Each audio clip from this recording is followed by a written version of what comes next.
बिल्कुल definitely easy नहीं है ये सब चीज़ें, क्योंकि आप एक प्रोग्रेस में चल रहे होते हैं। और हम आफ्टर टोक्यो ओलंपिक्स हम स्टेप बाय स्टेप जा रहे थे और काफ़ी अच्छी परफॉर्मेंस थी, चाहे हमारी नेशन कप है या कॉमनवेल्थ है, एशियन कप है। और सबसे पहले अगर इवन मैं वर्ल्ड कप की भी बात करूँ तो हमने वहाँ पे क्वार्टर फाइनल नहीं खेला था, बट जो भी हमें दूसरी टीमों से मैसेजेस मिल रहे थे, या आज हम अपनी टीम को दूसरी टीम के जो टॉप टीम्स हैं उनके साथ कंपेयर करते हैं, तो हम देखते हैं कि आज से अगर मैं 10 साल पहले की बात करूँ तो शायद हम ओपोनेंट के सर्कल में सिर्फ 1 या 2 ओवर जाते थे, 1 या 2 पेनल्टी कॉर्नर बनवा लिए। बट आज हम बराबर या कहीं न कहीं उनसे ज़्यादा वो चीज़ें अपने चांस क्रिएट कर रहे हैं। बट टोक्यो ओलंपिक्स के बाद और पेरिस ओलंपिक्स में ना जाना सबसे ज़्यादा हम सबके लिए भी उतना ही हार्ट ब्रेक है, जितना कि अगर इंडियन हॉकी के जो फैंस हैं, जो हमें चाहते थे कि ओलंपिक्स में जाएँ और इस बार मेडल टाली में आएँ।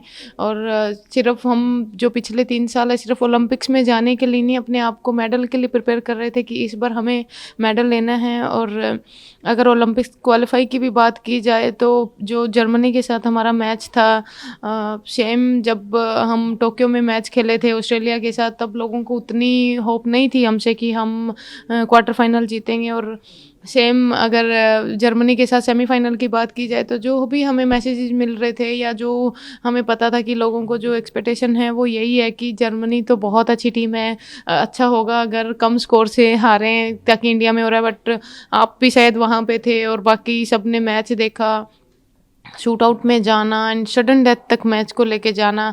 और वो एक शूट आउट एक ऐसी सिचुएशन होती है जहाँ पे आप बोल नहीं सकते कि रिजल्ट कैसा रहेगा। तो हमने अपनी तरफ से पूरी कोशिश की, बट उसके बाद बैक टू बैक वही सेम जापान मैच हमारे लिए उससे भी ज़्यादा इम्पोर्टेंट हो गया था, क्योंकि वो हमारे लिए एक लास्ट चांस था। एशियन गेम में भी नहीं हुआ, देन सेमीफाइनल जर्मनी के साथ लूज़ किया।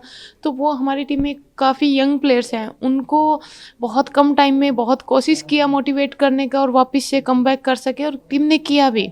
ऐसा नहीं है कि हम बिना मैच खेले और उस मैच में परफॉर्मेंस नहीं था, बट हाँ शायद हमारे जो चांस मिले थे वो हमने मिस किए। अगर वो चांस अगर वो गोल हो जाते तो मैच स्कोर कुछ और रहता, क्योंकि कंटिन्यू हम जापान के सर्कल में थे। और अगर हमने बाद में आने के बाद भी देखा कि हमारा कितना सर्कल एंट्री था, उनका कितना था, हमें कितने पेनल्टी कॉर्नर मिले, उनको कितने मिले। तो ये एक आज भी हम उसी चीज़ में हैं कि वो चीज़ बदली नहीं जा सकती। जो रिज़ल्ट जो आ गया वो अभी चेंज नहीं हो सकता, बट हमें मूव ऑन करना पड़ेगा। अपसेट होना था, हुए, उसके बाद प्रो लीग भी खेले, और प्रो लीग में बैक इतने बड़े टूर्नामेंट से बाहर होने के बाद और इतने कम टाइम में प्रो लीग खेलना, वो भी एक हमारी टीम के लिए एक चैलेंजिंग था। क्योंकि कहीं न कहीं एक सबको था कि हमें पेरिस ओलंपिक्स जाना है, और जब वो ड्रीम आपका टूटता हुआ दिखता है तो आप समझ सकते हो कि ईज़ी नहीं है। और बीइंग ए सीनियर प्लेयर और बीइंग ए कैप्टन भी ईज़ी नहीं है, बट यंग प्लेयर्स के लिए और भी मुश्किल है, क्योंकि उनको उस चीज़ में डिस्ट्रैक्ट होना बहुत ईज़ी है। तो उनको वापस उस फोकस पे लेके आना कि जो हो गया वो बदला नहीं जा सकता। बट हमारे लिए इंडिया में प्रो लीग हो रहा है और फर्स्ट टाइम एवर हमने प्रो लीग के लिए क्वालीफाई किया है, तो ये परफॉर्मेंस भी मैटर रखती है।